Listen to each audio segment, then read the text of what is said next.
سورہ آل عمران آیت نمبر 31۔ اللہ سبحانہ و تعالیٰ نے اہل ایمان کے لیے اللہ کی بارگاہ کا قرب حاصل کرنے کا ایک آسان ترین ذریعہ ارشاد فرمایا،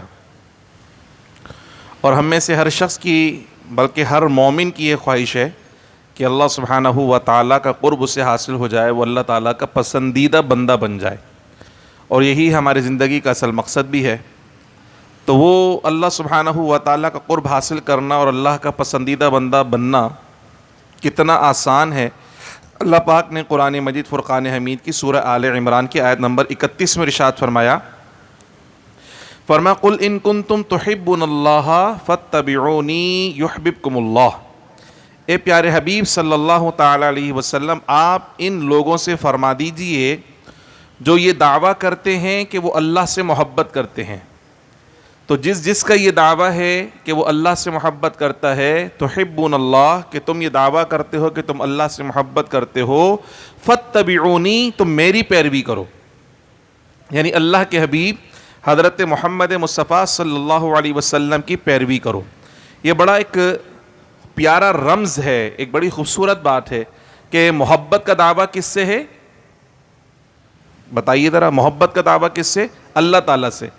ہم کہہ رہے ہیں کہ جی ہم اللہ سے محبت کرتے ہیں، تو جب اللہ سے محبت کرتے ہیں تو پھر کس کا حکم ماننا ہے؟ پھر اللہ کا حکم ماننا چاہیے۔ کس کے احکامات کی بجاوری کرنا چاہیے؟ اللہ کے احکامات کی بجاوری کرنا چاہیے۔ لیکن اللہ پاک قرآن مجید میں ہمیں یہ اصول بتا رہا ہے کہ اگر اللہ سے محبت کرتے ہو تو اللہ کے حبیب کی اتباع کرو۔ اللہ کی محبت کا دعویٰ اس وقت تک سچا نہیں ہو سکتا جب تک اللہ کے حبیب کی اتباع نہ کی جائے۔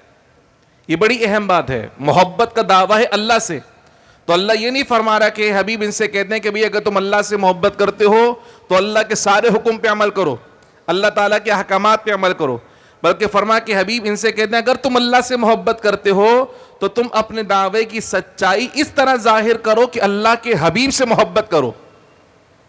فاتبعونی، اللہ کے حبیب کی اتباع کرو۔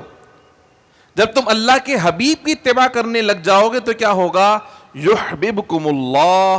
ابھی تم یہ دعویٰ کرتے ہو کہ تم اللہ سے محبت کرتے ہو، لیکن جب پیارے آقا محمد مصطفیٰ صلی اللہ علیہ وسلم کی اتباع کرنے لگ جاؤ گے تو پھر اللہ خود تم سے محبت کرنے لگ جائے گا۔ یحببکم اللہ، پھر تم اللہ کے محبوب بن جاؤ گے۔ تو اللہ کے محبوب بننے کا راستہ اتنا آسان اللہ نے بتا دیا ہے کہ اگر کوئی اللہ کا محبوب بننا چاہتا ہے تو کیا کرے؟ وہ اللہ کے حبیب محمد مصطفیٰ کی اتباع کرنا شروع کر دے۔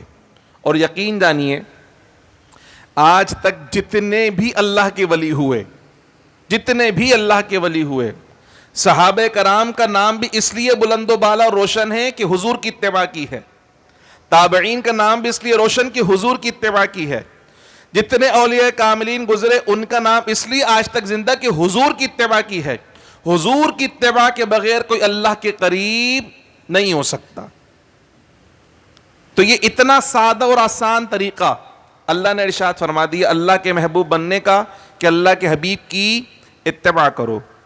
اب یہ اتباع صرف نماز میں نہیں ہے کہ جیسے حضور نے نماز پڑھی اور نماز ویسی پڑھوں گا، یا جیسے حضور نے حج کرنے سکھایا ویسے حج کروں گا۔ اتباع کا مطلب یہ ہے صبح سے لے کے شام تک اپنی روز مرہ معمولات زندگی میں بھی اللہ کے نبی کی اتباع کروں گا۔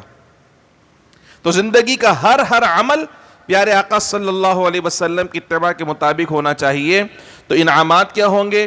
فرما پہلا انعام تو یہ ملے گا یحببکم اللہ، کہ اللہ سبحانہ و تعالیٰ کی تم محبوب بن جاؤ گے، ویغفر لکم ذنوبکم، اور اللہ سبحانہ و تعالیٰ تمہارے گناہوں کو معاف فرما دے گا۔ چونکہ محبوبوں کے پھر حساب کتاب تھوڑی ہوتا ہے۔ جب محبوبیت کی خلعت عطا فرما دی ہے تو محبوب جو ہے وہ کبھی اپنے محب کی نافرمانی کرتے ہی نہیں ہے۔ محبت تو کامل ہی اس وقت ہوتی ہے کہ جب اپنے محبوب کی نافرمانی نہ کی جائے۔ تو فرمایا اللہ سبحانہ و تعالیٰ تمہارے گناہوں کو معاف فرما دے گا، بے شک اللہ سبحانہ و تعالیٰ بڑا بخشنے والا اور مہربان ہے۔ قل اطیعوا اللہ والرسول، اے حبیب آپ ان سے فرما دیجئے اللہ کی اطاعت کرو اور اللہ کے رسول کی اطاعت کرو۔ اللہ کی اطاعت اسی وقت ہوگی جب اللہ کے رسول کی اطاعت ہوگی، کیونکہ ہم نے تو اللہ کو دیکھا نہیں، ہم نے تو کبھی اللہ سے کلام نہیں کیا، ہماری اللہ سے ملاقات ہی نہیں تو ہمیں کیا پتا کہ اللہ کیسے راضی ہوگا, اللہ کو کیسے خوش کرنا ہے, اللہ کو کیا پسند ہے کیا پسند نہیں ہے. یہ ساری کی ساری معلومات کہاں سے ملیں گی؟ اللہ کے رسول کی بارگاہ سے ملیں گی. تو جو اللہ کے رسول کی اتباع کرے گا تو گویا اس نے اللہ ہی کی اتباع کی ہے, اللہ کے احکام کی اطاعت کی ہے. حضور کی اطاعت کے بغیر اللہ کی اطاعت کا تصور ممکن ہی نہیں ہے. اگر کوئی یہ سمجھتا ہے کہ جی حضور علیہ الصلوۃ والسلام کے بغیر اللہ کی اطاعت ممکن ہے, تو باقی دین ایک طرف, ایک چھوٹا سا کام صرف ہم ان سے کہتے ہیں کہ بھئی آپ یہ بتائیے کہ نماز یہ مسلمانوں پر کیا ہے؟ فرض ہے. قرآن مجید فرقان حمید میں آپ کہیں ایسی آیات بینات دکھائیے ہمیں جس میں اس ترتیب کے ساتھ نماز پڑھنے کا طریقہ بیان کیا گیا ہو, جس میں نماز کی شرائط بیان کی گئی ہوں, فرائض بیان کیے گئے ہوں, واجبات بیان کیے گئے ہوں, تسبیحات بیان کی گئی ہوں, تحیات بیان کی گئی, درود ابراہیمی بیان کیا گیا. تو اللہ کے رسول کو چھوڑ کر اگر آپ دین پہ عمل کر سکتے تو صرف نماز پڑھ کر دکھا دو, باقی دین تو اور آگے کی بات ہے, ہم باقی کی بات ہی نہیں کر رہے. اتنا آسان سا کام ہم کہہ رہے ہیں کہ بھائی آپ صرف نماز پڑھ کر دکھا دو, اللہ کے نبی کو بیچ میں سے ہٹانا چاہتے ہو ہٹا کر نماز پڑھ کر دکھا دو. یقین جانیے کہ نماز پڑھ کر بھی نہیں دکھا سکتے. تو اللہ کی عبادت کرنے کے لیے اللہ کے رسول کی اطاعت کرنا ضروری ہے, ان کے بغیر دین پہ عمل ممکن ہی نہیں ہو سکتا. اللہ نے فرمایا فَإِن تَوَلَّوْا فَإِنَّ اللَّهَ لَا يُحِبُّ الْكَافِرِينَ, تو جو کوئی اللہ اس کے رسول کی اطاعت سے منہ پھیرے گا تو اللہ سبحانہ و تعالیٰ کافروں کو دوست نہیں رکھتا ہے, پھر وہ دین اسلام سے خارج ہو جائے گا, اس کا دین میں کوئی حصہ ہی نہیں رہے گا اور وہ معاذ اللہ کافر ہو جائے گا. پھر اللہ سبحانہ و تعالیٰ نے ارشاد فرمایا کہ اللہ نے اپنی مخلوقات میں سے کچھ خاص بندوں کو چنا. ان اللہ اصطفیٰ آدم ونوحا وآل ابراہیم وآل عمران علی العالمین. کچھ انبیاء ہیں اور کچھ غیر انبیاء ہیں, لیکن اللہ نے اپنے محبوب بندوں کا ذکر اس طرح فرمایا کہ اللہ نے ان کو چنا. جن کو چنا اللہ نے ان کو پہلے آزمایا اور پھر اللہ نے انعامات سے ان کو نوازا. اس میں آل عمران کا ذکر یعنی حضرت سیدتنا مریم علیہ السلام کے خاندان کا ذکر ہے.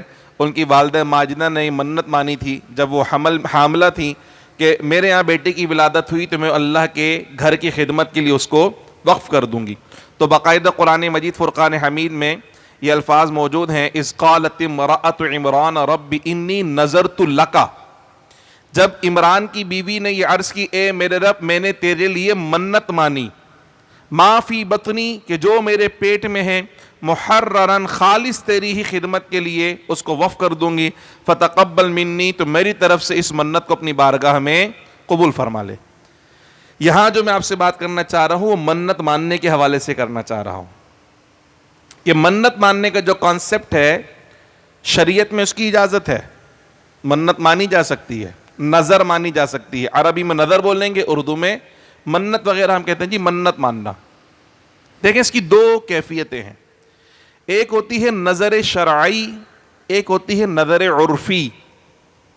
نظر شرعی وہ ہے جو کہ انہوں نے مانی ہے, اے اللہ میرا فلاں کام ہو جائے میں نفل پڑھوں گا, میرا فلاں کام ہو جائے میں روزے رکھوں گا, میرا فلاں کام ہو جائے میں عمرہ کروں گا, میں طواف کروں گا.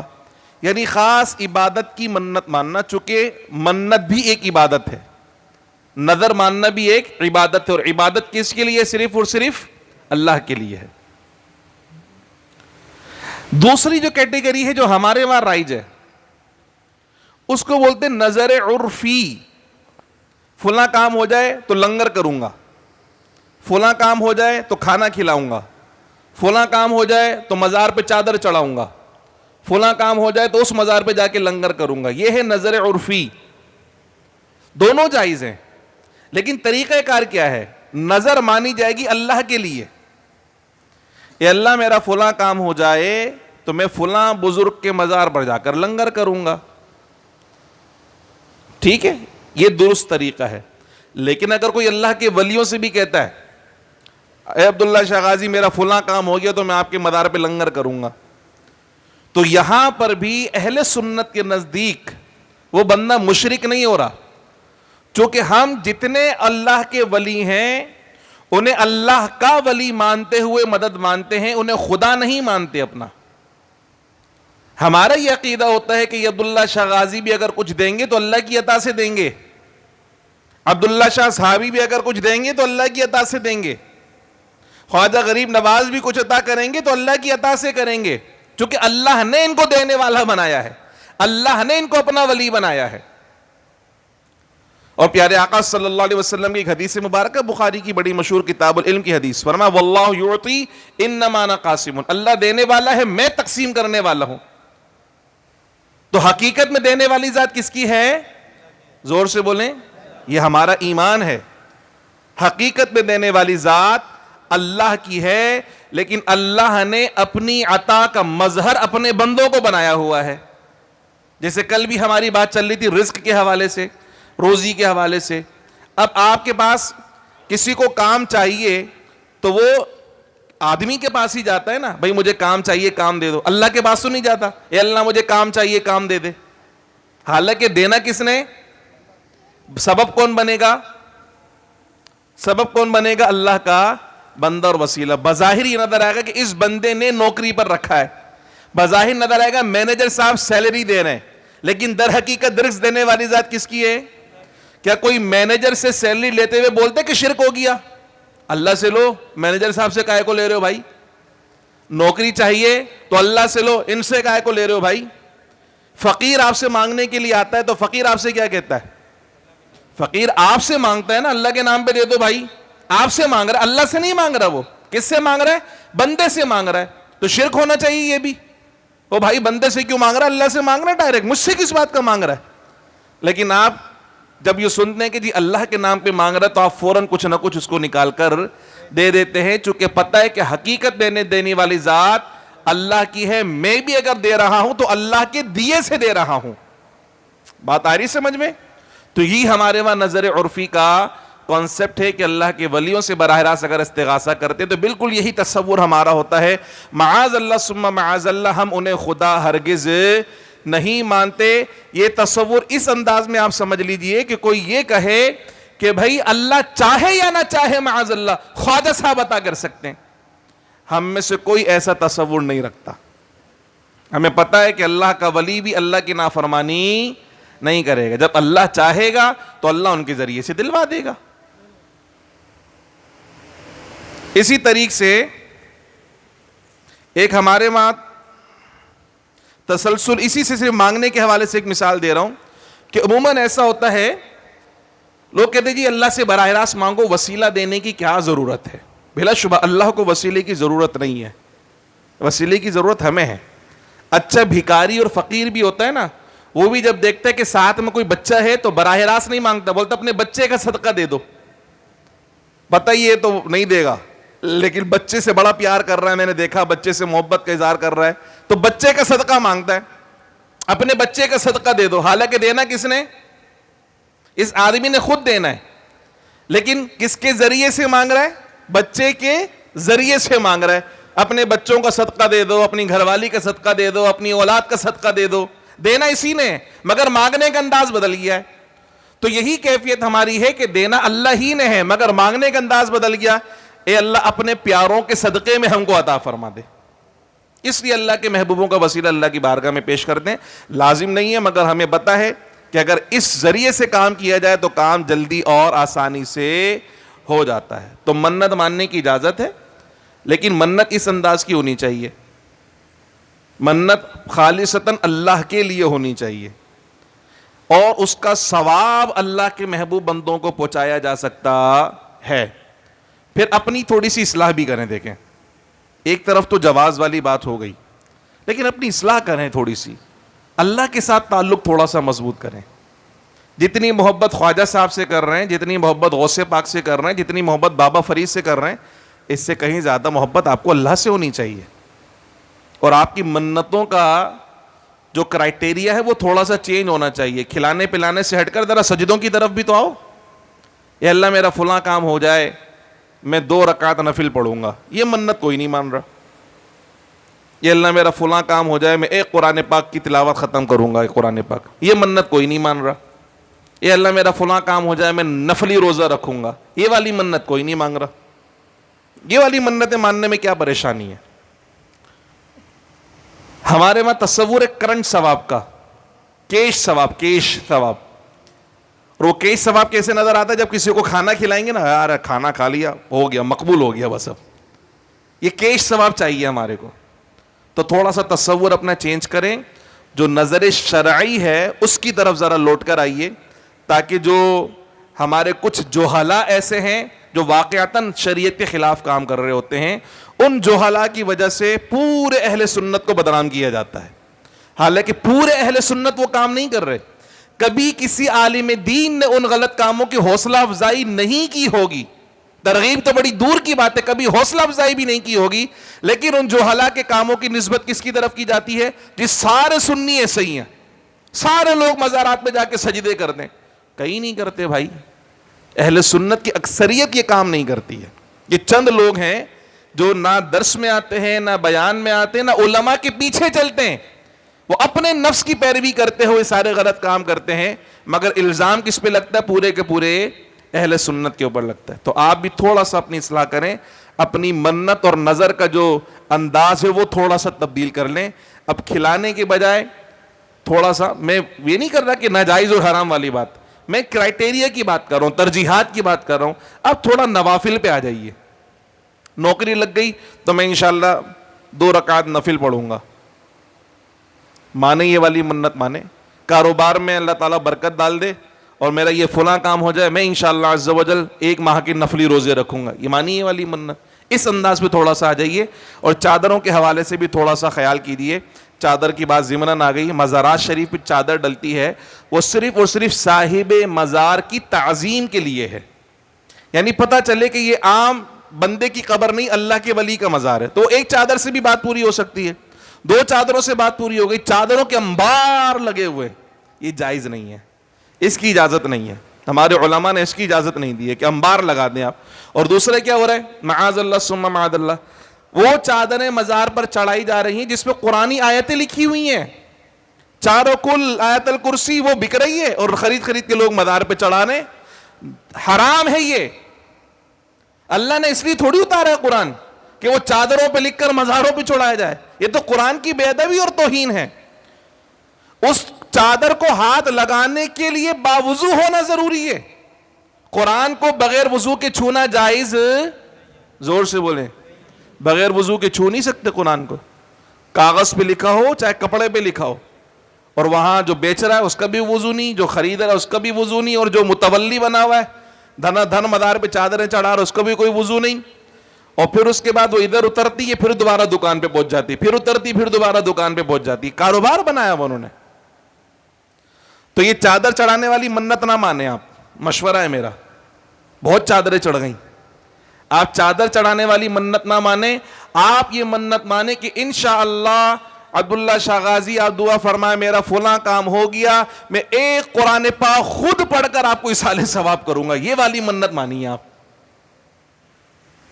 پھر دیکھیں آپ کا کام کیسے ہو رہا ہے. آپ نے چادر چڑھانی ہے، 200 روپے کی چادر خریدی نہیں، چڑھایا، بولا بس کام نکلوا 2 لاکھ روپے کا، اور چادر چڑھائی 200 روپے کی اور بولا بس حساب کتاب پورا ہو گیا بابا بس. استغفر اللہ العظیم. یہ کاروبار کر رہے ہو اللہ کے ولیوں کے ساتھ آپ، انہیں ضرورت ہی نہیں آپ کی ان چادروں کی.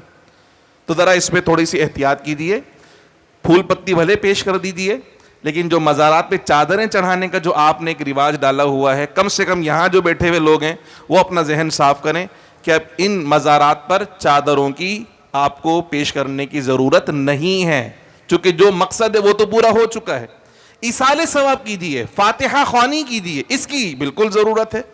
اس سے کبھی سحری نہیں ہوگی، وہ ہمیشہ جاری و ساری رہنا چاہیے. ان کے نام پہ بالکل کھانا بھی کھلائیے. لیکن یہ جو لکھی ہوئی چادروں کا خاص طور پہ تصور ہے نا، اس کو تو لازمی کنڈم بھی کرنا چاہیے اور لازمی اس کا بائیکاٹ کرنا چاہیے آپ کو. یہ لکھی ہوئی چھپی ہوئی چادریں آپ بولیں نہیں بھائی ہم نے اس کاروبار میں ہرگز اپنا حصہ شامل نہیں کرنا ہے. تو منت مانیے، لیکن منت کا کرائٹیریا اور ترجیحات تھوڑی سی چینج کیجیے. پھر اللہ سبحانہ و تعالی نے فرمایا کہ انہوں نے تو بیٹے کے بجائے بیٹی کو جنم دیا، اور اس بیٹی کا نام رکھے گیا حضرت مریم رضی اللہ تعالی عنہ. اللہ سبحانہ و تعالی نے ان کو چنا، یہ اللہ کی انتہائی محبوب ترین بندی. اللہ سبحانہ و تعالی نے ان کے لیے خاص بندوبست فرمایا. اللہ نے ان سے وعدہ فرمایا کہ ان کو اور ان کی اولاد کو شیطان کے شر سے اللہ پاک محفوظ رکھے گا. یہ اللہ کا وعدہ ہے. یہ بھی شیطان کے شر سے محفوظ ہے اور ان کی اولاد بھی شیطان کے شر سے محفوظ ہے. اللہ سبحانہ و تعالیٰ نے حضرت زکریہ علیہ السلام کو ان کا کفیل بنایا اور پھر بیت المقدس میں خاص طور پر ان کے لیے ایک حجرے کا تعین کر دیا گیا. وہاں پر یہ اللہ تعالیٰ کی عبادت کیا کرتی تھیں اور ان کے پاس صرف حضرت زکریہ جا سکتے تھے, کسی اور کو جانے کی اجازت نہیں تھی. حضرت زکریہ علیہ السلام بوڑھے ہو چکے تھے, ان کے وہاں کوئی اولاد نہیں تھی. ایک مرتبہ حضرت مریم کے حجرے میں گئے تو وہاں دیکھا کہ بن موسم کے پھل رکھے ہوئے ہیں. تو آپ کو بڑی حیرانگی ہوئی, کہنے لگے مریم انا لکی ھذا, اے مریم یہ پھل کہاں سے آ گئے؟ وہ کہنے لگی یہ تو اللہ کی طرف سے آئے. چونکہ حضرت زکریہ کے علاوہ کوئی وہاں پر جا سکتا, کسی مرد کو جانے کی اجازت نہیں تھی. تو آپ سمجھ گئے کہ اللہ کی بارگاہ میں ان کا بڑا مقام ہے کہ اللہ جنت سے پھل بھیجتا ہے ان کے لیے, بن موسم کے پھل. یہ جو میں بار بار آپ سے کہہ رہا ہوں نا کہ رازق کے ساتھ, رزاق کے ساتھ تعلق مضبوط کیجئے, پھر آپ کو اگر آم کھانا ہوگا تو گرمی کے موسم کا انتظار نہیں کرنا پڑے گا. آپ رب کی بارگاہ میں کہیں گے مولا مجھے آم کھانا ہے, اللہ ناز اٹھاتا ہے اپنے محبوب بندوں کے, آم آ جائے گا آپ کے لیے. کھجور کھانے, کھجور آ جائے گی آپ کے لیے. تعلق تو مضبوط کریں. آپ کا تعلق قائد اعظم سے مضبوط ہو رہا ہے, چونکہ آپ کی جو سوچ ہے نا وہ کہاں پہ, ہاں وہ آپ کا موٹر وے قائد اعظم پہ چلتا ہے. آپ کا پورا روٹ, پوری سوچ, پورا نظریہ, پورا فلسفہ وہ منحصر ہے پیسے کے اوپر. آپ یہ سمجھتے ہیں کہ ہر چیز صرف پیسے سے خریدی جا سکتی ہے, اور اللہ والے بتاتے ہیں کہ ہمیں پیسوں کی ضرورت, ہمارا تعلق اس کے ساتھ جڑ گیا ہے جو تمام خزانوں کا مالک ہے. اس کے خزانے میں کسی چیز کی کمی نہیں ہے, بس جب ضرورت ہو اس کی بارگاہ میں پیش کرو, پھر دیکھو رب کیسے نوازتا اور کیسے عطا کرتا ہے. بن موسم کے پھل دیکھے تو حضرت زکریہ علیہ السلام نے وہاں پر ایک دعا مانگی, اور کیا دعا فرمائی؟ ہنالک دعا زکریہ ربہ, وہیں زکریہ نے اپنے رب کو پکارا. قال ربی ہب لی من لدنک ذریۃ طیبہ. یہ دعا بھی سیکھیں, جن کے اولاد نہیں ہے وہ یہ والی دعا کیا کرے, ربی ہب لی من لدنک ذریۃ طیبہ. اور ایک دعا ہے ربی لا تذرنی فردا وانت خیر الوارثین. یہ دعائیں مانگا کریں. تو صرف بیٹا نہ مانگے, صالح بیٹا مانگے. صرف اولاد نہ مانگے, صالح اولاد مانگے. صرف درخت نہ مانگے, پھل والا درخت, بلکہ اچھے پھل والا درخت مانگے, کوالٹی والا پھل مانگے. فرمایا اے پروردگار مجھے پاکیزہ طیب اولاد عطا فرما, انک سمیع الدعاء, بے شک تو دعا سننے والا ہے. اب دیکھیں حضرت زکریہ خود اللہ کے نبی بھی ہیں اور بیت المقدس کی خدمت پر مامور بھی ہیں. مسجد اقصی میں بھی یقیناً دعائیں مانگی ہوں گی, بیت المقدس کے اندر بھی دعائیں مانگی ہوں گی. کوئی جگہ ایسی نہ چھوڑی ہوگی جہاں سے اللہ سے دعائیں نہ مانگی ہوں گی. لیکن آج انہوں نے دیکھا کہ یہ اللہ کی ایک خاص محبوب بندی ہے جس کے لیے اللہ جنت سے پھل عطا فرما رہا ہے, پھل نازل فرما رہا ہے, تو آج ان کے محراب میں کھڑے ہو کر دعا مانگی ہے. اللہ کہیں بھی دعا قبول فرما سکتا ہے, لیکن جب اللہ نے اپنے ایک محبوب بندے کو, اپنے ایک پیغمبر, اپنے ایک نبی کو, اپنی ایک ولیہ کی محبت عطا فرمائی, ان کی تعظیم عطا فرمائی اور تعظیم کرتے ہوئے دیکھا, تو اللہ سبحانہ و تعالی نے دعا کو قبول فرمایا. فنادتہ الملائکہ وہو قائم یصلی فی المحراب, فرشتوں نے انہیں آواز دی اور وہ محراب میں کھڑے ہوئے نماز پڑھ رہے تھے. کیا آواز دی؟ ان اللہ یبشرک بیحییٰ, اے زکریہ تمہیں مبارک ہو, اللہ خوشخبری دیتا ہے کہ تمہیں اللہ تعالی یحییٰ عطا فرمائے گا, بیٹے کی خوشخبری. مصدقا بکلمۃ من اللہ, جو اللہ کی طرف سے ایک کلمے کی تصدیق کرے گا. وسیداً, اور سردار ہوگا. وحسوراً, عورتوں سے بچنے والا ہوگا. ونبیا من الصالحین, اور ہمارے خاص نبیوں میں سے ہوگا. اب یہ خوشخبری ملی تو حضرت زکریہ علیہ السلام نے ایک انسانی فطرت کے مطابق ایک سوال کیا. ان کی عمر تقریباً 90 سال سے زائد تھی اور ان کی اہلیہ کی عمر بھی تقریباً 90 سال سے زائد تھی. ایسی عمر میں بچے کی ولادت ہونا عموماً ممکن نہیں ہوتا, چونکہ جو میڈیکلی ایج تھی, جو طبی عمر تھی, وہ تو دراز ہو چکی تھی, وہ تو ختم ہو چکی تھی. بچے کی ولادت کیسے ہوگی؟ تو آپ نے کہا ربی ان یکون لی ولد, اے میرے پروردگار میرے یہاں بیٹا کیسے ہو سکتا ہے؟ وقد بلغنی الکبر, میں تو بڑھاپے کو پہنچ چکا ہوں. وامرأتی عاقر, اور میری بیوی بانجھ ہے, میں بوڑھا اور میری بیوی بانجھ, ہمارے وہاں اولاد کیسے ہو سکتی ہے؟ قالک, اللہ نے فرمایا کذالک اللہ یفعل ما یشاء, اللہ ایسے ہی اپنی حکمتوں کا اظہار فرماتا ہے, اپنی قدرت کا اظہار فرماتا ہے. جب وہ کسی کام کا ارادہ فرماتا ہے تو پھر اسباب کو نہیں دیکھتا, چونکہ وہ خالق الاسباب ہے, وہ مسبب الاسباب ہے, وہ اسباب کو نہیں دیکھا کرتا ہے, بلکہ وہ فرماتا ہے کن ہو جا تو وہ چیز تخلیق ہو جایا کرتی ہے. تو اسے پھر ان اسباب کی ہرگز حاجت اور ضرورت نہیں ہوتی ہے. تو اللہ سبحانہ و تعالیٰ نے ان کو حضرت یحییٰ علیہ السلام جیسا عظیم الشان بیٹا, نبی بیٹا عطا فرمایا. پھر حضرت مریم علیہ السلام کے متعلق اللہ نے فرمایا کہ مریم, اللہ نے تمہیں چنا, تمہیں پاک کیا, اور تمام جہانوں کی عورتوں پر تمہیں اللہ نے فضیلت عطا فرمائی ہے. اب یہاں حضرت زکریہ علیہ السلام کا جو عمل تھا, اس سے ہمیں یہ پتہ چلتا ہے کہ جہاں اللہ کے محبوب بندے ہوں, اگر ان کے قرب میں دعائیں مانگی جائیں تو اللہ قبول فرمایا کرتا ہے. تو آج بھی ہم جو مزارات پر جا کر, اللہ کے ولیوں کے مزارات پر جا کر دعائیں کرتے ہیں, اللہ کے ولیوں سے دعائیں کرواتے ہیں, وہ قرآن مجید فرقان حمید کی اسی آیت کے تصور کے ساتھ کہ جہاں اللہ کے محبوب ہوں گے وہاں دعائیں کی جائیں گی تو اللہ ان کی برکت سے دعاؤں کو قبول فرمائے گا. تو یہ اللہ کے نبیوں کا طریقہ رہا ہے, ہرگز جائز ہے, بالکل اس میں کوئی مذائقہ نہیں ہے. پھر حضرت مریم کی آزمائش کا ذکر ہوا, ان کو بھی اللہ نے کہا اے مریم اللہ تمہیں بیٹا عطا فرمائے گا. حضرت مریم بھی حیران ہو گئیں کہ میری تو شادی نہیں ہوئی ہے, مجھے تو آج تک کسی مرد نے ہاتھ نہیں لگایا, تو میرے یہاں بیٹا کیسے ہوگا؟ ان کو بھی اللہ نے فرمایا قال کذالک اللہ یخلق ما یشاء, تمہیں حیران و پریشان ہونے کی ضرورت نہیں ہے, یہ اللہ سبحانہ و تعالیٰ کی حکمت ہے, اللہ کی قدرت ہے. جب وہ ارادہ فرمائے گا تو اللہ سبحانہ و تعالیٰ ان اسباب کے بغیر بھی تمہیں بیٹا عطا فرما سکتا ہے. اور اللہ نے ان کو عطا فرمایا, بغیر باپ کے حضرت عیسیٰ علیہ السلام کی ولادت ہوئی, اللہ نے ان کو اپنی نشانی قرار دیا, اللہ نے معجزات عطا فرمائے, علمی معجزات. فرمایا وَيُعَلِّمُهُ الْكِتَابَ وَالْحِكْمَةَ وَالتَّوْرَاةَ وَالْإِنْجِيلَ. ایک تو اللہ سبحانہ و تعالیٰ نے فرمایا کہ اللہ انہیں کتاب سکھائے گا, حکمت سکھائے گا, تورات سکھائے گا, انجیل سکھائے گا. یعنی پہلے جتنی کتابیں نازل ہو چکی ہیں حضرت عیسیٰ ان تمام کتابوں کے عالم, یہ ان کا علمی معجزہ ہوا. اور پھر اس کے بعد ان کے ظاہری معجزات. فرمایا وَرَسُولًا إِلَىٰ بَنِي إِسْرَائِيل, حضرت عیسیٰ صرف بنی اسرائیل کے رسول ہیں, پوری کائنات کے رسول نہیں ہیں. یہ عیسائی مشنریز جو لوگوں کو عیسائی کرتے پھرتے ہیں, خود ان کو بھی یہ بات پتہ ہے کہ عیسیٰ علیہ السلام پوری انسانیت کے نبی بن کر نہیں آئے, بلکہ عیسیٰ علیہ السلام صرف اور صرف بنی اسرائیل کے رسول بن کر آئے ہیں. تمام مخلوقات کا اگر کوئی نبی بن کر آیا ہے تو ہمارے آقا محمد مصطفیٰ ہیں. ہمارے آقا کے علاوہ کوئی ایسا نہیں ہے جو تمام مخلوقات کا نبی بن کر آیا ہو, یہ صرف ہمارے آقا کی شان. پھر فرمایا کہ اللہ انہیں روشن نشانی عطا فرمائے گا. ایک نشانی یہ ہے کہ وہ مٹی سے پرندہ بنائیں گے اور پھر اس کے اندر پھونک ماریں گے تو وہ پرندہ زندہ ہو کر اڑنے لگ جائے گا اللہ کے حکم سے. حالانکہ زندگی دینا کس کا کام ہے؟ اللہ کا, لیکن اللہ کے نبی کو اللہ شان عطا فرما رہا ہے کہ مٹی کا پرندہ بنائیں گے, پھونک ماریں گے اور اڑ جائے گا. پھر فرمایا کہ ابری الاکمہ والابرص, جو مادر ذات اندھے ہیں ان کو آنکھیں عطا فرمائیں گے, جو برس کے مرض کے اندر مبتلا ہیں ان کو شفا عطا فرمائیں گے. وَوَحْيِ الْمَوْتَى بِإِذْنِ اللَّهِ, اور اللہ کے حکم سے مردوں کو زندہ کریں گے.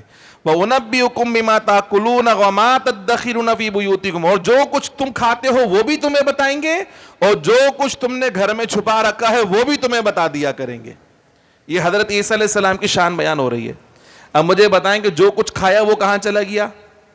پیٹ میں چلا گیا. اب کسی کے پیٹ میں کیا مجھے نظر آ رہا ہے؟ الٹرا ساؤنڈ سے بھی نہیں پتا چلے گا کہ آپ نے پکوڑے کون سے والے کھائیں اور کون سے بیسن کے کھائیں. بس چلا گیا, سب مکس ہو گیا, وہ تو گرائنڈ ہو گیا سارا کا سارا. بات آ رہی سمجھ میں؟ لیکن اللہ کے نبی بتا رہے ہیں کہ اللہ نے مجھے شان عطا فرمائی, جو کھا کر آئے ہو وہ بھی تمہیں بتا دوں گا, جو چھپا کر آئے ہو وہ بھی تمہیں. اسی کو کہتے ہیں علم غیب. کیا کہتے ہیں؟ غیب مانے پوشیدہ, وہ چیز جس کا حواس خمسہ سے ادراک نہ ہو سکے اس کو بولتے ہیں غیب. اللہ سبحانہ و تعالی خود قرآن میں واضح کر کے بتا رہا ہے کہ اللہ نے اتنا چھوٹا سا ہے یہ معاملہ کہ کیا کھایا کیا چھپایا، لیکن اللہ اپنے نبی کو اس کا بھی علم عطا فرماتا ہے. تو جو اللہ اپنے نبیوں کو اتنا تھوڑے سی چیزوں کا بھی علم عطا فرماتا ہے تو کیا بڑی چیزوں سے مخفی اور پوشیدہ رکھے گا؟ بلکہ اللہ سبحانہ و تعالی نے تو نے وہ غیب کے علم عطا فرمائے ہیں کہ انسان اس کا تصور بھی نہیں کر سکتا ہے. اور ہمارے پیارے آقا صلی اللہ تعالی علیہ وسلم کو تو اللہ نے غیب الغیوب کا بھی علم عطا فرمایا ہے کہ کائنات کا سب سے بڑا غیب اللہ سبحانہ و تعالی کی ذات مبارکہ ہے. اور ہمارے آقا کی یہ شان ہے کہ اور کوئی غیب کیا تم سے نیہا ہو بھلا، جب نہ خدا ہی چھپا تم پہ کروڑوں درود. کہ اللہ بھی ہمارے آقا سے پوشیدہ نہیں رہا، سب سے بڑا غیب بھی ہمارے آقا نے دیکھا ہے، تو اور کوئی غیب کیا حضور سے پوشیدہ ہو سکتا ہے؟ تو اللہ اپنے نبیوں کو علم غیب بھی عطا فرماتا ہے. پھر اللہ سبحانہ و تعالی نے حضرت عیسیٰ علیہ السلام کے متعلق کچھ عیسائیوں کا مناظرہ ہوا پیارے آقا صلی اللہ علیہ وسلم سے. جب وہ حضور کی بارگاہ میں آئے نجران کے عیسائیوں کا وفد، تو حضرت عیسیٰ علیہ السلام کے متعلق جب بات ہوئی تو ان کا یہ کہنا تھا کہ چونکہ حضرت عیسیٰ بغیر باپ کے پیدا ہوئے تو وہ خدا ہیں یا خدا کے بیٹے ہیں. پیارے آقا صلی اللہ علیہ وسلم نے فرمایا ان مثل عیسیٰ عند اللہ کا مثل آدم، اللہ کے نزدیک حضرت عیسیٰ بھی بالکل ایسے ہی جیسے حضرت آدم. اگر یہ تمہارا قانون اور اصول ہے کہ بغیر باپ کے پیدا ہوئے تو عیسیٰ خدا، تو حضرت آدم کو خدا کیوں نہیں کہتے؟ حضرت آدم تو ماں اور باپ دونوں کے بغیر پیدا ہوئے ہیں، ان کو کیوں خدا کا بیٹا نہیں مانتے ہو؟ ان کے متعلق کی عقیدہ کیوں نہیں ہے تمہارا؟ صرف عیسیٰ کے متعلق عقیدہ کیوں ہے؟ فرمایا اللہ کی بارگاہ میں آدم اور عیسیٰ برابر ہیں. جس طرح اللہ بغیر ماں باپ کے حضرت آدم کو پیدا فرما سکتا ہے تو بغیر باپ کے حضرت عیسیٰ کو بھی پیدا کر سکتا ہے. حضرت آدم بھی اللہ کے بندے ہیں اور حضرت عیسیٰ بھی اللہ کے بندے ہیں، ان دونوں میں سے کوئی خدا کا بیٹا نہیں بنا. لیکن وہ اپنی کٹ حجتی حضور سمجھا رہے مگر نہیں مان رہے. تو جب مناظرے اور مباحثے میں بات طے نہ ہوئی تو پیارے آقا صلی اللہ علیہ وسلم نے فرمایا چلو ایسا کرتے کہ مباہلہ کر لیتے ہیں. اور مباہلے میں ہوتا ہے کہ دونوں فریق جو ہے وہ ایک دوسرے کے خلاف دعا کرتے ہیں کہ جو حق پر ہے وہ قائم اور باقی رہے اور جو حق پر نہیں ہے وہ فنا اور برباد ہو جائے. تو دن طے ہو گیا، دن مقرر ہو گیا. عیسائیوں کی طرف سے بڑے بڑے پادری اور سارے کے سارے راہب ان کے میدان میں موجود ہیں. تو پیارے آقا صلی اللہ علیہ وسلم نے فرمایا، قرآن کے اندر آیت ہے، فرمایا فمن حاجک فیہ من بعد ما جاءک من العلم فقل تعالوا ندعو ابناءنا وابناءکم. اہل کتاب تم اپنے بیٹوں کو لے کر آؤ، ہم اپنے بیٹوں کو لے کر آئیں گے. ونساءنا ونساءکم تم اپنی عورتوں کو لے کر آؤ، ہم اپنی عورتوں کو لے کر آئیں گے. وانفسنا وانفسکم تم اپنی جانوں کے ساتھ آؤ، ہم اپنی جانوں کے ساتھ آئیں گے. ثم نبتہل پھر مباہلہ کرتے ہیں.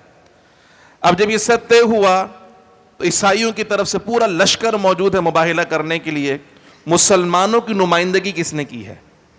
پیارے آقا صلی اللہ تعالی علیہ وسلم نے اس آیت مبارکہ کی روشنی میں جب بات آئی تم اپنے بیٹوں کو لے کر آؤ، ہم اپنے بیٹوں کو لے کر آئیں گے، پیارے آقا صلی اللہ علیہ وسلم نے حضرت امام حسین کو گود میں اٹھایا اور امام حسن کی انگلی پکڑ کر انہیں ساتھ لے کر گئے. ہماری طرف سے یہ بیٹے ہمارے اس مباہلے کے اندر موجود ہوں گے. اپنی عورتوں کو لے کر آؤ. تمام مسلمان خواتین کی نمائندگی میدان مباہلہ میں سیدہ خاتون جنت رضی اللہ تعالیٰ نے فرمائی ہے. یہ 5 افراد حضور کے ساتھ ہیں. امام حسین حضور کی گود میں ہیں، امام حسن نے انگلی پکڑی ہے، پیچھے سیدہ کائنات خاتون جنت رضی اللہ تعالی عنہ اور ان کے پیچھے مولا علی مشکل کشا شیر خدا کھڑے ہوئے ہیں.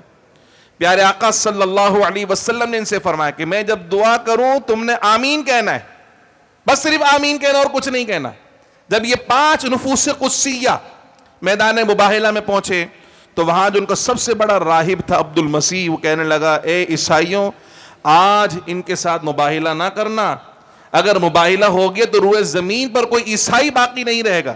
چونکہ آج میں محمد صلی اللہ علیہ وسلم کے ساتھ ایسے روشن چہرے دیکھ رہا ہوں کہ اگر وہ خدا سے کہیں کہ اس پہاڑ کو یہاں سے ہٹا کے وہاں کر دے، خدا ان کی بات کو نہیں ٹالے گا، پہاڑ یہاں سے وہاں ہو جائے گا. اس لیے آج ان کے ساتھ مباہلہ نہ کرنا. تو وہ جزیہ دینے پر راضی ہو گئے حضور سے مباہلہ. تو پوری امت مسلمہ وہاں پوری عیسائیت کھڑی تھی, اور یہاں حضور نے سارے مسلمانوں کو جمع نہیں کیا کہ بدری بھی آ جائیں, مہاجرین بھی آ جائیں, انصار بھی آ جائیں, یہ والے بھی آ جائیں, سارے نہیں. حضور نے تمام اہل اسلام کی نمائندگی اپنے گھر والوں سے کروائی ہے. مسلمان بچوں کی نمائندگی حسنین کریمین نے کی ہے, مسلمان خواتین کی نمائندگی سیدہ خاتون جنت نے کی ہے, اور مسلمان مردوں کی نمائندگی حضرت علی مشکل کشا شیر خدا نے کی ہے.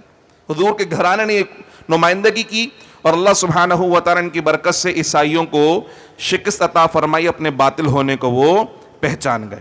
اللہ سبحانہ و تعالیٰ نے فرمایا کہ یہ سارے کے سارے عیسائی اور یہودی کہتے ہیں کہ ہم حضرت ابراہیم علیہ السلام کے ماننے والے ہیں, ان کی اتباع کرنے والے ہیں. اللہ نے فرمایا کہ حضرت ابراہیم کی اصل اتباع کرنے والا اگر کوئی ہے تو محمد اور ان کے صحابی ہیں صلی اللہ علیہ وسلم. باقی سب صرف دعوے کر رہے ہیں, ان کا جو ہے وہ اس سے دور دور تک کوئی واسطہ اور تعلق نہیں ہے. مرحومین کے نام پر کپڑے دینا کیسا ہے؟ کیا یہ کپڑے اپنوں میں دے سکتے ہیں؟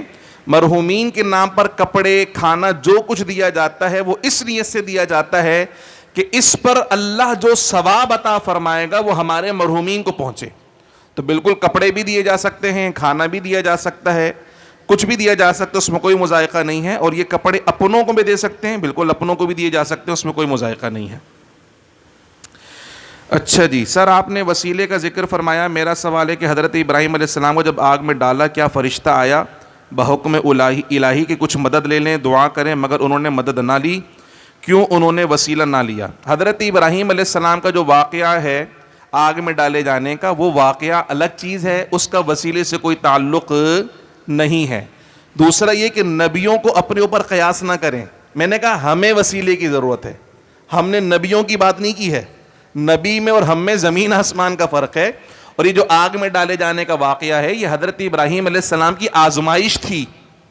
اللہ نے ان کو آزمانا تھا اور فرشتوں کو بھی دکھانا تھا کہ ہم نے ابراہیم کو جب اپنا خلیل بنایا ہے تو ہمارے خلیل کی شان یہ ہے کہ ہمارے خلیل کو صرف ہم سے لگاؤ ہے, کسی اور سے لگاؤ ہی نہیں ہے. فرشتے نے آ کے کہا کہ کوئی مدد کروں آپ کی میں, تو آپ نے فرمایا کہ نہیں, مجھے تمہاری مدد کی ضرورت نہیں ہے. کہا اچھا آپ کی کوئی بات خدا تک پہنچا دوں؟ تو آپ نے فرمایا کہ میرا خدا تم سے زیادہ میرے حال کو جانتا ہے, تمہارے ذریعے کیوں پہنچاؤں. ٹھیک ہے نا. تو یہ ان کا ایک ابتلا اور آزمائش تھی. اس پورے واقعے کا ہم نے جو مسئلہ بیان کیا اس سے کوئی تعلق بنتا ہی نہیں ہے.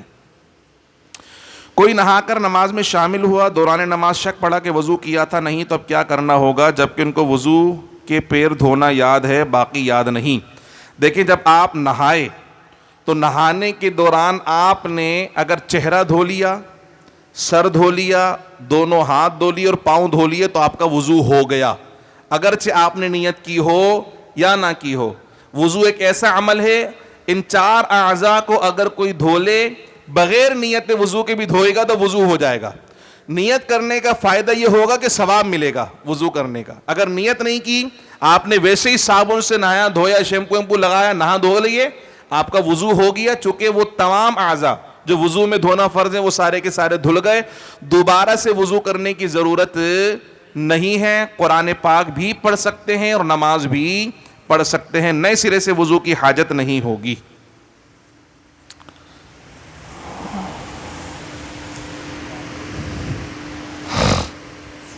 اچھا جی,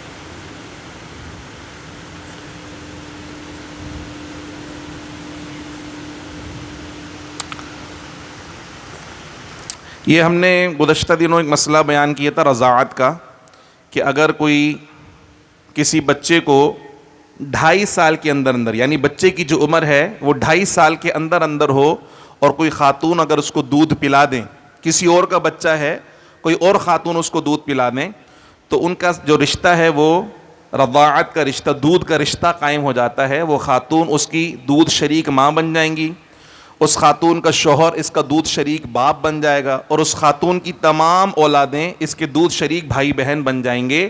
اور دودھ کا رشتہ بھی بالکل رضاعت کا رشتہ، بالکل نسب کے رشتے کی طرح ہے.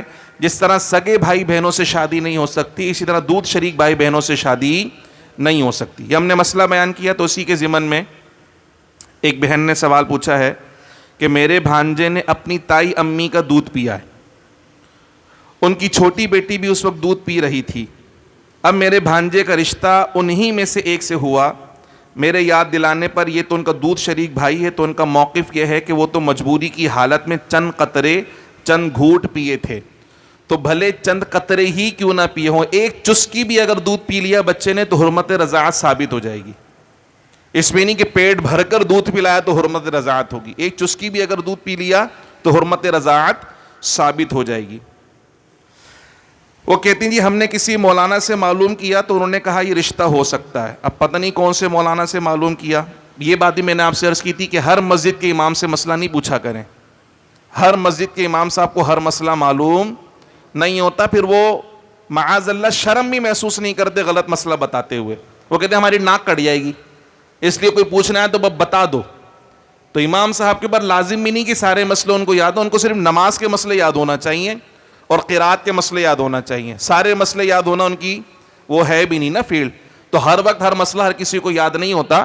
تو پتہ نہیں کون سے مولانا صاحب سے مسئلہ پوچھا انہوں نے، لیکن اگر اس نے چند قطرے یا چند گھونٹ بھی پی لیے تھے تو حرمت رضاعت ثابت ہو گئی ہے. اب اس لڑکے کا یہ تائی امی جو ہیں ان کی کسی بھی لڑکی کے ساتھ رشتہ نہیں ہو سکتا، چونکہ سارے کے سارے دودھ شریک بھائی بہن بن چکے ہیں. تو اس پہ وضاحت تو میں پہلے دے چکا ہوں. ابھی مسئلہ میں نے بیان کر دیا ہے کہ اگر اس بچے کی عمر 2.5 سال یا اس کے اندر تھی جب تائی امی نے دودھ پلایا تو حرمت رضاعت ثابت ہو گئی. اسی طرح چند قطرے یا چند گھونٹ یا چند چسکیاں بھی لی ہیں تو بھی حرمت رضاعت ثابت ہو گئی. اور اب ان کا آپس میں ان کی کسی بھی تائی امی کی کسی بھی لڑکی کے ساتھ رشتہ کرنا جائز نہیں ہے. اگر ہو گیا ہے تو فی الفور علیحدگی اختیار کرنی پڑے گی. فی الفور، بالکل ایسے جیسے سگی بہن کے ساتھ نکاح کرنا ہے تو فی الفور ان کو علیحدگی اختیار کرنی پڑے گی. یہ نکاح ان کا ہرگز درست نہیں ہے. میں آپ سے کہہ رہا ہوں نا کہ معاشرے کے اندر اتنی تنزلی اور بہرا روی ہے کہ الامان والحفیظ خالص زنا ہو رہا ہے نکاح کے نام پر، خالص زنا. اور لوگوں کو پتہ بھی نہیں ہے کہ ہم نے کیا منہ سے جملہ نکالا تھا کہ ہمارا رشتہ ختم ہو گیا بیوی سے. رشتے ختم ہوئے میں صرف طلاق بولنے سے رشتہ ختم نہیں ہوتا، طلاق کے علاوہ بھی ایسے کلمات ہیں کہ اگر وہ طلاق کی نیت سے بول دیے جائیں تو اس سے طلاق ہو جاتی ہے، نکاح ختم ہو جاتا ہے. لیکن الامان والحفیظ بس جانے دو، صلح کر لو، جانے دو، معاشرہ کیا بولے گا، بچے رل جائیں گے، یوں ہو جائے گا. نہ تو کسی کو عذاب قبر کی پرواہ ہے، نہ کسی کو آخرت کی پرواہ ہے، نہ کسی کو اللہ کی بارگاہ میں جواب دینے کی پرواہ ہے، اور نہ کوئی بڑے ایسے ہیں جو دین کا علم حاصل کریں اور دوسروں کو سکھائیں. میں آپ سے عرض کروں گا بار بار، دیکھیں ہم حدیث پڑھتے ہیں علم حاصل کرنا ہر مسلمان مرد و عورت پہ فرض ہے. پڑھتے ہیں نا، بچپن سے پڑھتے آ رہے ہیں. کون سا علم حاصل کرنا فرض ہے بھائی؟ شریعت کا. اور کوئی؟ قرآن کا علم، زبردست. اور ہے عقائد اور معمولات کا علم. اور کوئی جواب دینا. آپ سے موٹر سائیکل نہیں دے سکتا میں آپ کو کہ اس سوال کا جواب دیں گے تو موٹر سائیکل ملے گی آپ کو. ہے حدیث کا علم، ماشاءاللہ. اور کاشف بھائی کچھ کہہ رہے ہیں؟ فرض علوم، زبردست. اور علم دین. اب میں آپ سے عرض کروں جی، اپنے معاملات کو چلانے کے لیے دیکھیں علم شریعت سارا کا سارا حاصل ہی نہیں کر سکتے آپ. علم حدیث سارا کا سارا حاصل ہی نہیں کر سکتے آپ. آ رہی بات سمجھ میں؟ تو جو کام کے آپ مکلف ہوتے جاتے ہیں اس چیز کا علم حاصل کرنا آپ پہ فرض ہوتا چلا جاتا ہے. مثال کے ذریعے سمجھاؤں، آپ پہ نماز پڑھنا فرض نہیں ہے، بچے ہیں چھوٹے سے، نماز سیکھنا بھی فرض نہیں ہے. لیکن جیسے ہی بالغ ہوئے نماز پڑھنا فرض ہوئی، نماز سیکھنا بھی فرض ہو گئی. اب نہیں سیکھیں گے تو گناہ گار ہوں گے. چھوٹے بچے ہیں، روزہ رکھنا فرض نہیں ہے تو روزہ سیکھنا بھی فرض نہیں ہے، روزے کے مسائل سیکھنا بھی فرض نہیں ہے. جیسے بالغ ہوئے روزہ رکھنا فرض تو روزے کے مسائل سیکھنا بھی فرض ہو گئے، مگر ہم سیکھتے ہی نہیں ہیں. کس چیز سے روزہ ٹوٹے گا, کس چیز سے روزہ نہیں ٹوٹے گا, کب سحری بند ہوگی, کب روزہ کھلے گا, کب مکروہ ہوگا روزہ, کب کفارہ لازم ہوگا, کب قضا لازم ہوگی, کوئی نہیں سیکھ رہا. مولوی صاحب ہیں نا, آپ کو مسئلہ ہوگا تو پوچھ لیں گے, بس جانے دو. اسی طرح جب تک حج کرنا فرض نہیں ہوا, حج سیکھنا بھی فرض ہے. لیکن جب حج کرنا فرض ہو گیا ہے تو حج سیکھنا بھی. ہمارے لوگ کیا کرتے ہیں, حج کی تیاری کر رہے ہیں, بھائی سوٹ بنوا لو, نیا سوٹ کیس خرید لو, ٹن پہ کھانے خرید لو, یہ لے لو, وہ لے لو, یہ لے کے جانا, وہ لے کے جانا, اس سے ملنا, اس سے. حج کی تیاری چل رہی ہے. اور جب وہاں پہنچے تو وہ کتاب ڈھونڈ رہے ہیں, کتاب کہیں, کتاب کہیں, کتاب کہیں. کتاب آ گئی, کتاب کھول کے کھڑے ہوئے, وہ ہری بتی ڈھونڈیں گے, ہری بتی کہاں ہے بھائی, صفحہ کہاں لکھا, مروہ کہاں لکھا, یہ کہاں لکھا. وہ کتاب دیکھ دیکھ کے بیچارے. ابے بھائی حج کی تیاری تو اصل میں یہ ہے کہ وہاں جا کے جو کرنا ہے یہاں سے سیکھ کے جاؤ کہ وہاں جا کے کیا کرنا ہے, کس صورت میں آپ پہ دم لازم آئے گا, کس صورت میں آپ پہ بدنا لازم آئے گا, کس صورت میں کفارہ لازم آئے گا, آپ پہ احرام کی حالت میں کیا کر سکتے ہیں, کیا نہیں کر سکتے, کچھ نہیں سیکھنے کی ضرورت ہے. ہاں نیا سوٹ کے ضرور لے کے نا, اور ٹن پہ کھانے لازمی لے کر جانے تاکہ وہاں تھوڑے سے ریال بچ جائیں, باقی نہیں سیکھنا.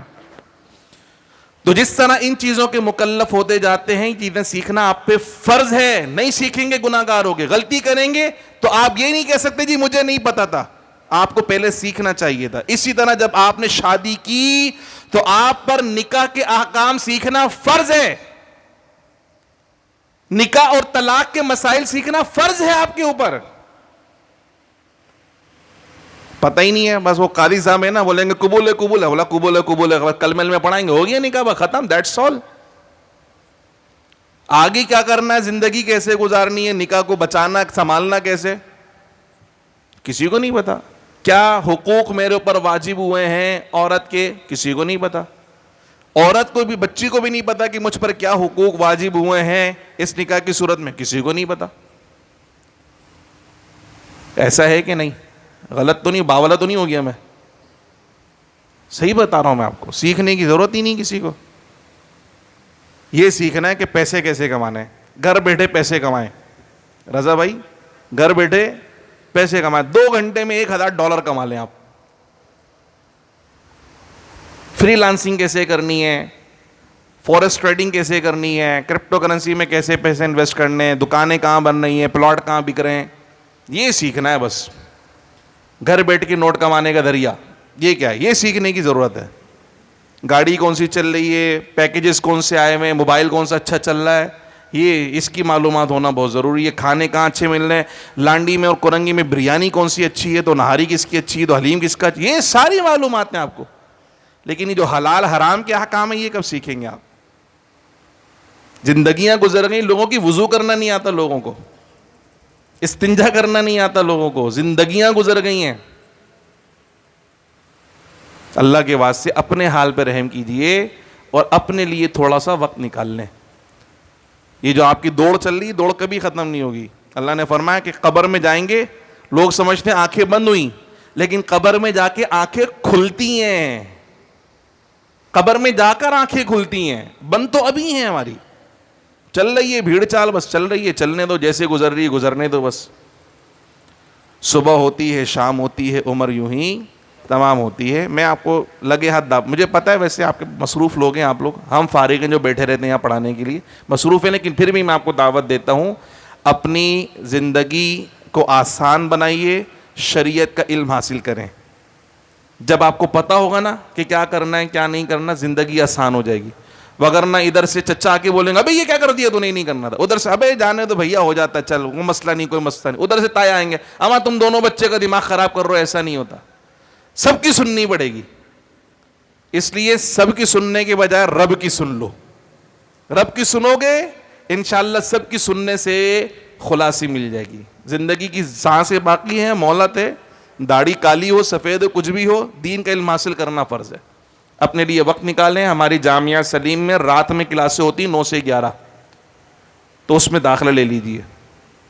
قرآن بھی سیکھیں گے انشاءاللہ, حدیث بھی سیکھیں گے, فرض علوم بھی سیکھیں گے, سارے مسائل سیکھتے چلے جائیں گے, اور پھر آپ اپنے اندر بہتری محسوس کریں گے, ہلکا پن محسوس کریں گے. یہ جو معاشرے میں جو خرابیاں پھیلی ہوئی ہیں، جو غلط مسائل پھیلے ہوئے ہیں، عورتوں کے پاس مبلغ علم ہی نہیں ہے، آج تک وہ اس پہ عمل کرنی جو امی اور نانی نے سکھایا ہے۔ امی اور نانی کو کس نے سکھایا؟ ان کی امی اور نانی نے سکھایا تھا، ان کی خالہ نے سکھایا تھا، ان کی دادی نے سکھایا تھا، وہی چلتا چلا آ رہا ہے۔ بھائی 40 دن تک عورت ناپاک رہے گی، بچہ جننے کے بعد 40 دن سے پہلے پاک نہیں ہو سکتی، آپ لاکھ جتنا سمجھا لو۔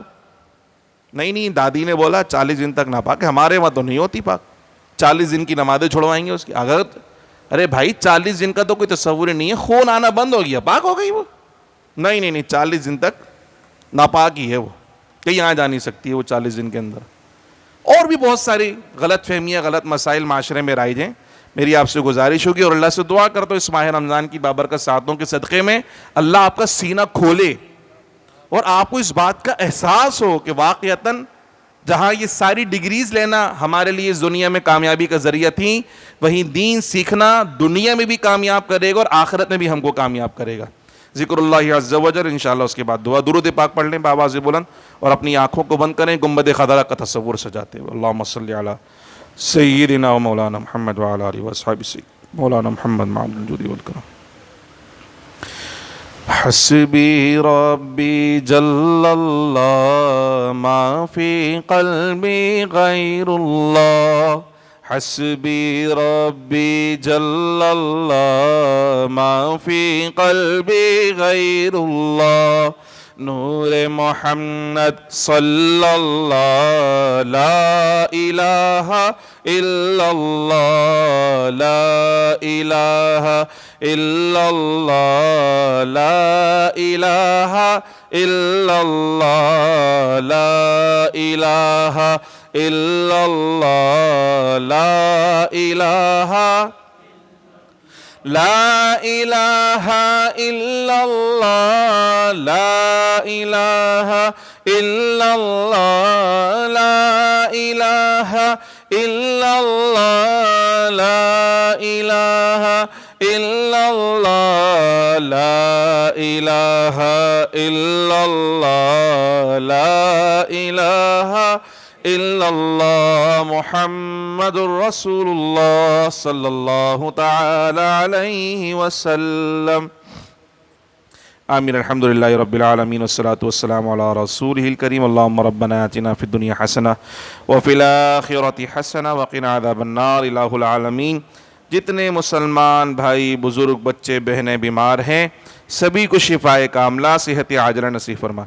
بالخصوص طریقے سے دعا کرتے ہیں سیدہ سلمہ کے لیے اور شاہد علی کے لیے، ان دونوں کو صحت و تندرستی عطا فرما، ان کی جو بھی جسمانی روحانی تکالیف اپنے کرم سے دور عطا فرما۔ اس کے علاوہ بھی جن بھائیوں نے، جن بہنوں نے، جن بزرگوں اور بچوں نے دعاؤں کی التماس کی ہے، اے میرے مولا اسمن فردن فردن سبھی کو بامراد فرما، ہم سبھی پہ نظر رحمت فرما، ہم سبھی پہ نظر کرم فرما، ہمارے گھروں میں اپنی رحمتوں برکتوں کو نزول عطا فرما، ہمارے اہل خانہ کو شاد اور آباد فرما، آپس میں پیار محبت اور اتفاق نصیب فرما، تمامی عالم اسلام کو خیر برکت اور بھلائی عطا فرما۔ سمعنا واطعنا غفرانک ربنا والیک المصیر، وصلی اللہ تعالی علی خیر خلقہ سیدنا محمد وعلی آلہ واصحابہ اجمعین برحمتک یا ارحم الراحمین۔